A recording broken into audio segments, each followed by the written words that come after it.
We're still simplifying.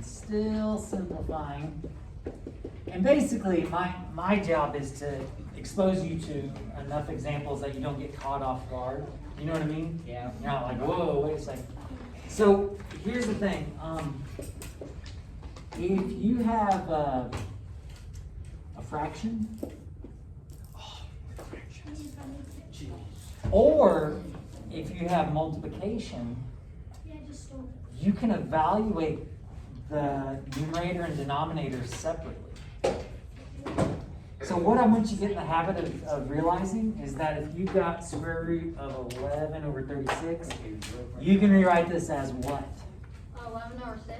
Square root 11 over, well, close, 36 over as a square root of 36. Oh. And then at that point, you'll make your factor trees off to the side. Wait, is 11 prime? Yeah. So it turns out square root of 11, does it reduce? Wait, no. It's nothing. Wait, it does look small already. Isn't it? It's in simplest form already. It can't be broke down, and 36 has. So it's just 11 over 6. Square root 11 over what? Or Square root 6. So, Because- and you just have to square on the 11. Exactly. Because 36 is a perfect square, but if you don't realize that, when you could do 4 and 9, but aren't those perfect squares? Yeah. If you don't realize that, you'll make this 2 and 2, this 3 and 3, and is it clear that you'll get 2 times 3 on the outside? Yeah. All right, what do you guys think? Yes, Silas? If you had a number on top that was square rootable, would it also just end up, would it just go on top like a whole number? Yeah, so you might end up with like Like 4 5 over over 6, yeah. Yep, Wayne? So when we write the square root thing in our final answer. You sure would, yeah, because you weren't able to reduce that, were you? Yeah. So that's its current state. Thank you. Well, negative square root of 144 over n squared. Well, again, you don't have to think about what the final answer is right away. You can always split it up.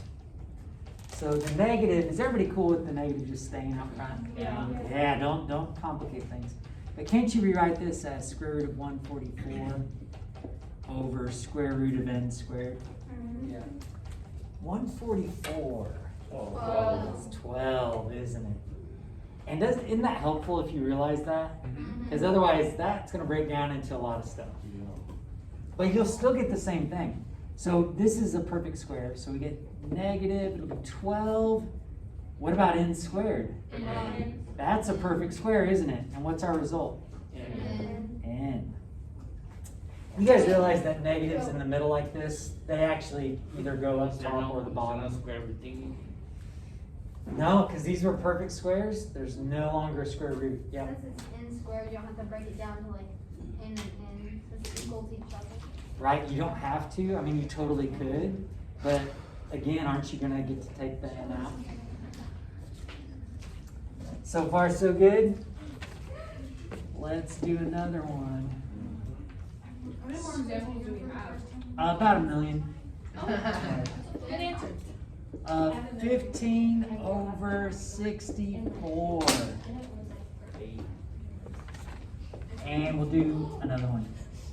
Square root 81 over x squared. So I'm going to be quiet and I'm going to work these out, see if we match. See if we match.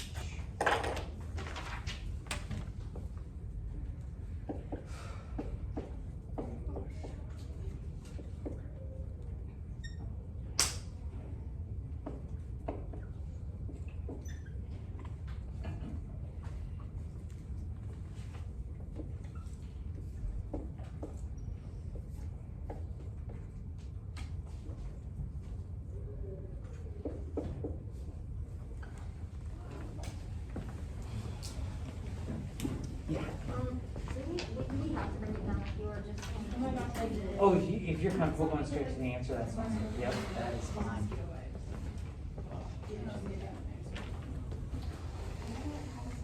What do you guys think?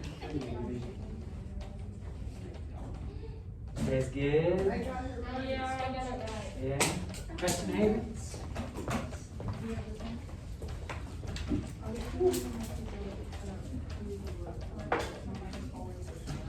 Yeah, if you're comfortable understanding the answer, go for it. Yep. You certainly can. All right, so ladies and gentlemen, let me write one more sentence for today, and then we'll do as many examples as we can in the time remaining. But our last sentence for today is multiplication and division are closely related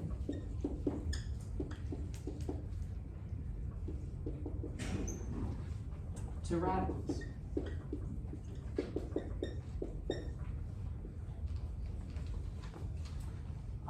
Separate, you may separate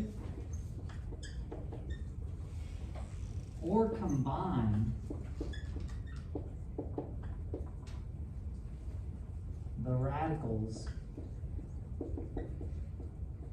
using multiplication or division.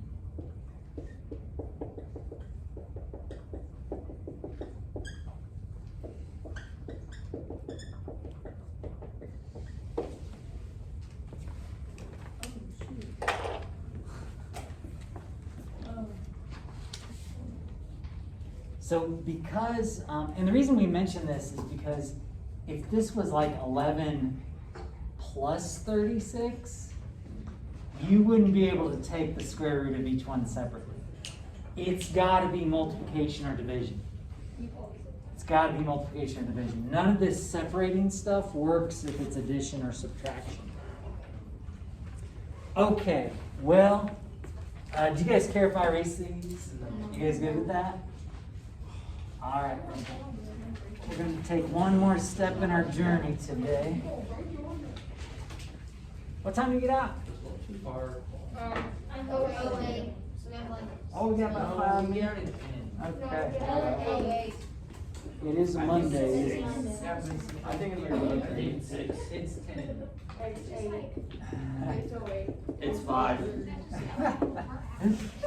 All right, ladies and gentlemen. So I've got a little twist for you here. Square root 7 over square root 2x.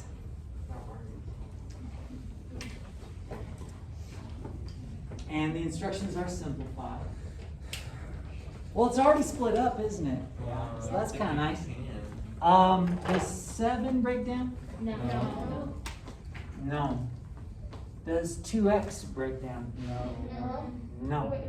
Would you just combine them and that's the final answer? Well, but here's the deal. It turns out there is another answer that looks significantly different than this, but is the exact same value. So what happens is, if you think you're done and you have a radical, a square root, or whatever root, left in your denominator, you've got to do something called rationalizing.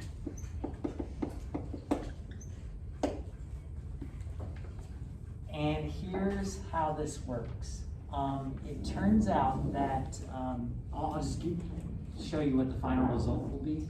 It turns out that square root of 14x over 2x is the exact same value as this. And because we have that issue where we've got two things that are the same value, they've decided that they prefer this version better.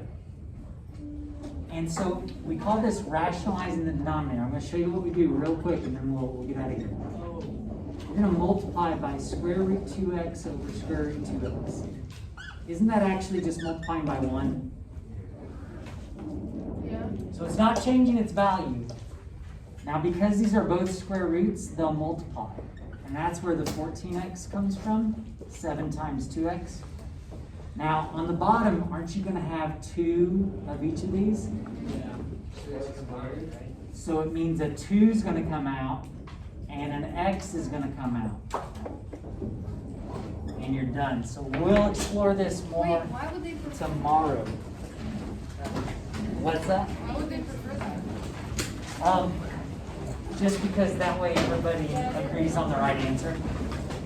If we leave it where the other way, then basically they just decide. Yeah. They just set them. Yep. They're like, okay, we're just gonna do that.